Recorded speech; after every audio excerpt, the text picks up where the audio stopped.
I can remove the beans, which I'm notoriously terrible at and have a tendency to spill all over the place. I'm just gonna use the parchment to lift and remove.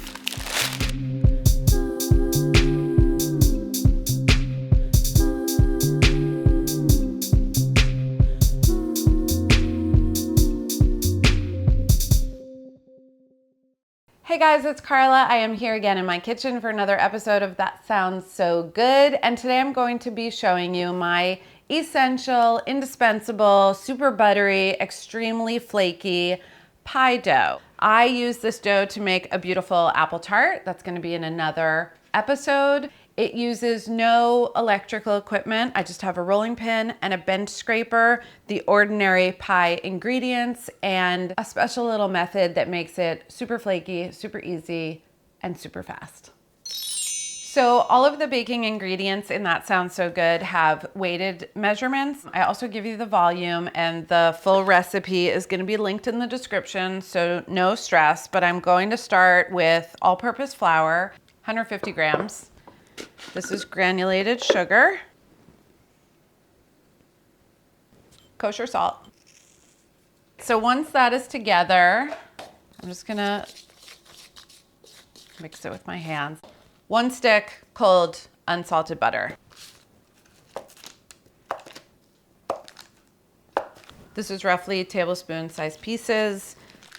I'm tossing the butter into the flour just so that the naked butter doesn't stick to my surface. So this little bit of flour will kind of act as just a little flour jacket as it hits the surface. And then everything's just gonna happen on the surface in front of me. And then I'm just gonna use my rolling pin and press down and roll this out.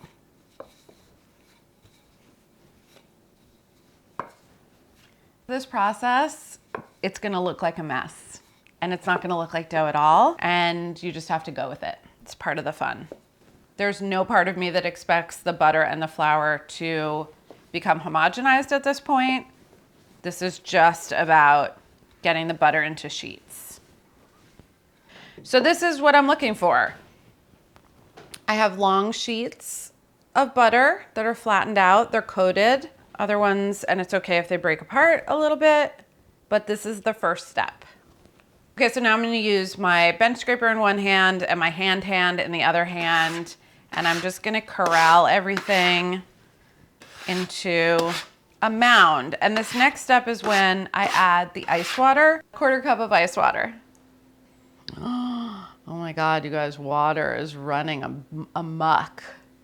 Okay, so I'm gonna use the scraper again, get that liquid back. So this step is really just about moistening the flour with that little bit of ice water that I added. It's important that it's ice cold because you just kind of want everything to stay cold while you're making dough so that it doesn't melt. You want visible, discernible pieces of butter. And from here, I'm gonna start the first of probably 3 times of rolling it out. Just gonna add a little more flour. This doesn't look like anything, but sort of roughly just in your mind, imagine all of these rough edges being filled in with a line, and you more or less have like a long rectangle of dough, okay?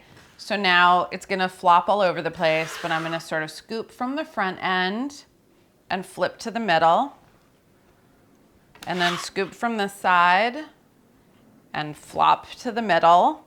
And again, bits are falling off the sides. It's dry, it's crumbly, it's not homogeneous, and it's not supposed to be. So this is exactly what it looks like. Okay, so from here again, sort of scooping under, and I'm gonna rotate 90 degrees. Need a little more flour. Okay, this is looking really good to me.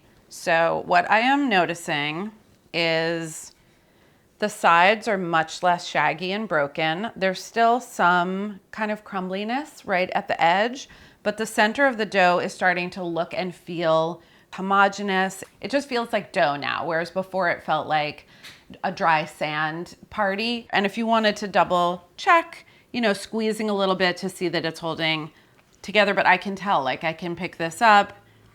It's not breaking into big chunky pieces. The thing to remember when you're making dough is that you're going to work with the dough more after this point when you roll it out into a circle to fit into your tart pan or your pie dish.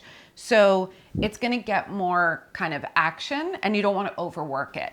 So I'm just using kind of the outsides of my hands, roughly making it round. And I have found that the easiest way to press it into a disc is to actually use a little plastic wrap. I'm gonna pull the dough around, but not all the way. So this is gonna create like a little bit of tension here. It's kind of in a little container, so I can push out on it and it's keeping it very like taut and compressed, but also flattening at the same time.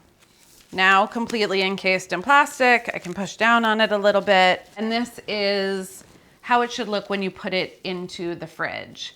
From this point, you wanna chill it for at least half an hour before rolling it out to fill your tart pan. Fridge. Okay, here's the dough I made last night, reality. It's hard. See how hard it is? You can see that any like dry bits around the edge are now feel more like wet clay. They've absorbed some of that available moisture. And I just have a little dish of flour for my surface. I'm also gonna put it on the dough itself. I find this dough to be very forgiving as far as adding flour as you're rolling. The hardest thing for me is to keep everything in a circle. And I have learned along the way that rotating it frequently, like every time you pass the rolling pin over it, will help keep it from getting into like a weird triangle or a weird rectangle. The other thing I learned when I was in cooking school, the woman who taught the pastry segment, when we were learning about rolling out dough, she told us not to be afraid of the dough. And she told us that the dough is not telling us where it's gonna go, you're telling the dough where to go. So just be in charge of the dough. Oops. Okay, so if that happens, that means that there could be just a kind of flourless part on the surface or it's starting to stick there. So just take a little bit of flour. Another thing as it starts to get close to the finish line here is I can tell it's thinner there. I'm pushing harder when I'm over there and it's a little thicker on this side. It's just something to kind of be aware of and then correct by not favoring that same spot of the dough. I think we should, I don't want to push my luck, you know what I mean? Okay, I'm also grabbing a pair of shears. You could use a paring knife. I'm really just like getting rid of any big mountains creeping over the top. So again, you have choices at this point. You could roll the dough onto your pin and then pick this up and unfurl it into the tart pan. Instead, I'm just gonna fold it in half and then in half again and kind of aim for the middle. And then this way I can give it a little support underneath as I lay it down. Okay, that wasn't hard. We just did that IRL. There's a couple of things that are important. It is important that you don't have a hammock, right? You don't have a hammock going from the edge to the floor. Instead of that, we need to like create a nice hard corner here where the floor meets the wall. So I'm gonna do that by picking the dough up and then just letting it roll back in. So sort of like creating, not a crease, but just getting rid of any bow and going more for a right angle. Now I can be like a little bit more aggressive and go in. I'm using this knuckly part of my hand and I'm really pressing the dough to make sure that they're talking to each other. Now I have an excess, but I don't want to trim that. I'm gonna actually fold this excess crust in, and this is gonna kind of give a double thick wall, which is really, I think, really nice, and it makes it so it's not too delicate and you get this nice crunchy edge. You'd rather be a little bit above the wall than below it. Lovely. And if you want it super rustic, you could just leave the edges like this. If you want it a little bit more cleaned up presentation, take your rolling pin, roll over the top, and you can just take that excess off.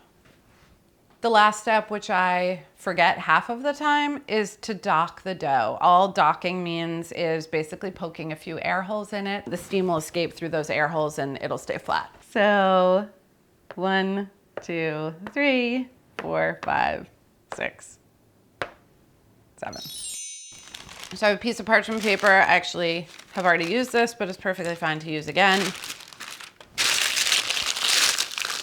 Now I'm pressing the parchment all into the same places where I pressed the dough. And I have my 20-year-old baking beans, which are a mix of garbanzos and kidney beans. The purpose of the beans is to weigh the dough down, or you can use actual little pie weights that come in these little balls. And I have a friend who really doesn't bake at all and didn't have a lot of equipment. I see you, Ross, and he did not have beans and he did not have pie weights. And I asked him if he had like a big jar of loose change on his dresser. Quarters and nickels are super heavy. So he lined with the parchment and he poured all his loose change on top, and it actually is like an amazing pie weight that conducts heat. So use whatever heavy thing, just don't put a brick in here. Ready to blind bake. What is blind baking? Blind baking is when you are baking your tart shell without your tart or pie ingredients in it. And the purpose of that is to really bake through the crust to a point where it is crisp and it is waterproof and it is sturdy, so that you can fill it with whatever you want to for a second baking and it won't sog out. And now this is gonna go in the oven for about half an hour until the dough is just set.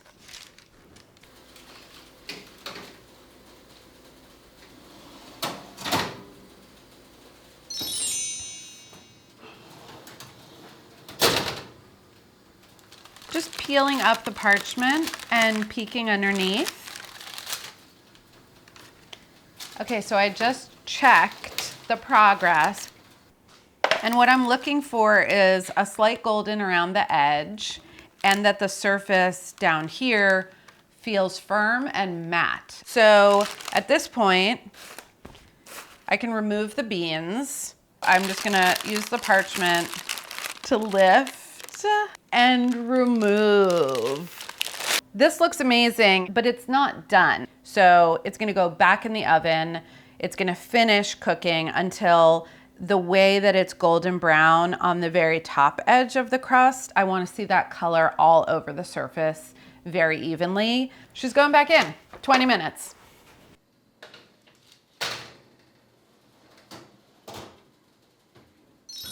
Last step, blind bake, golden brown completion. Happening now.